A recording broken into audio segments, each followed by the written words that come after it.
ఈరోజు ప్రధానమంత్రి మోదీ గారికి, అమిత్ షా గారికి నా అమెరికన్ మిత్రులు, ట్రంప్ మిత్రులైన సెనేటర్ టిమ్ షీ గారు 3 రోజుల క్రిందట నాతో వీడియో చేశారు. ఈ రోజు ట్వీట్ చేసి వందనాలు చెప్పారు. ఎందుకు అంటే ఎఫ్సిఆర్ఏ బిల్లు గురించి అపార్థాలు అవ్వకూడదని నేను 6 రోజుల క్రిందట వీడియో చేశాను. నిన్న ఇండియన్ అంబాసిడర్ అమెరికాలో ఉన్న ఆయనతో 65 నిమిషాలు గడిపి 30 పాయింట్లు చెప్పాను. ఏంటి అంటే, ఒకటి, ఎఫ్సిఆర్ఏలు అవినీతిగా డబ్బు తీసుకొచ్చి మత మార్పిడి చేసి ఫోర్స్ఫుల్ గా తప్పు చేసిన వాళ్ళు ఎఫ్సిఆర్ఏలు అన్ని ఈ 12 సంవత్సరాల్లో కొన్ని వేలు క్యాన్సిల్ చేసేశారు. అందులో మంచివారైన మదర్ తెరీసా లాంటివి కూడా క్యాన్సిల్ చేశారు మోదీ గారు. ఒకటి. 2, ఎవరైనా ఫండ్స్ మిస్యూజ్ చేస్తే తగిన శిక్ష వారికి ఇవ్వండి. 3, నేను అబ్జెక్ట్ చేస్తుంది ఏంటి అంటే 16A ఏముందంటే ఆ బిల్లులో వందల వేల సంవత్సరాల నుంచి చర్చెస్, హాస్పిటల్, స్కూల్స్, యూనివర్సిటీలన్నీ ఎఫ్సిఆర్ఏ క్యాన్సిల్ అయిన వాళ్ళవి, క్యాన్సిల్ చేసిన వారి ఆ ప్రాపర్టీలు లక్షల కోట్లు గవర్నమెంట్ తీసేసుకుంటుంది. ఏం తీసుకొని అదాని అంబానీకి ఇస్తారా? ఒప్పుకోరు కదా.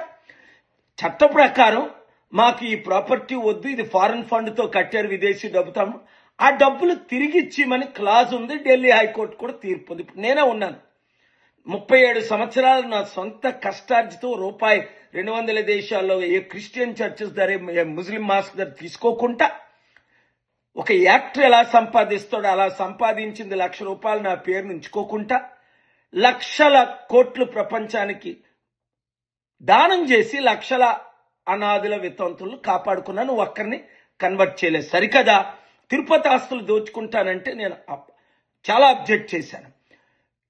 ఇది తిరుపతి దేవస్థానం. అలాగే లడ్డూ వివాదం గురించి, అయ్యో హైందవుల మనోభావాలు దెబ్బతీస్తున్నట్టు వీళ్ళు పొలిటికల్ చేస్తున్నారని సుప్రీంకోర్టు వరకు వెళ్ళాను. కత్తి మహేష్ అని కరోనా టైంలో రాముడు కరోనా ప్రీడ్ అంటే అప్పుడు అంజనీ కుమార్ యాదవ్ గారితో మాట్లాడినప్పుడు ఆయన అడిగితే ఎస్, ఇలాంటి వాళ్ళు పనిష్ చేయాలన్నాను. ఎందుకు అంటే ఇతర దేవతలు దూషించకూడదు. నేను ఎప్పుడు దూషించలేదు ఎవరిని ఫోర్స్ఫుల్ గా కానీ, ఏ విధంగా నేను ఒక్కరిని కూడా హిందువుని కానీ, ముస్లింని కానీ, క్రిస్టియన్ చేయలేదు. సేవలు చేశాం మదర్ తెరీసాలాగా. ఇప్పుడు మా యాసెట్లు నా సొంత డబ్బుతో నేను పెట్టిన మదర్ తెరీసా అవి మేము తీసేసుకుంటాం గవర్నమెంట్ అంటే ఎవరు సహించరు దాన్ని. ఏ దేశము సహించరు. ఈ చట్ట ప్రకారం, ఢిల్లీ హైకోర్టు ప్రకారం, ఎఫ్సిఆర్ఏ చట్ట ప్రకారం ఆ ప్రాపర్టీలు తీసుకోకూడదు. అది లూటింగ్ అంటారు. జోర్ జబర్దస్త్ గా రేప్ చేయడం ఎలాగో అలా దాన్ని కరెక్ట్ చేయండి అని అమిత్ షా గారికి, మోదీ గారికి, పెద్దలు నేను రిక్వెస్ట్ చేశాను. ఇక్కడి నుంచి ఆ విదేశాల నుంచి అందరు రిక్వెస్ట్ చేశారు. ఇండియాలో ఉన్న వారు అందరూ రిక్వెస్ట్ చేశారు. ఇప్పుడు బాబా రామ్దేవ్ ఉన్నాడు. 1,00,000 కోట్లకి ఎక్కడొచ్చింది ఆయనకి?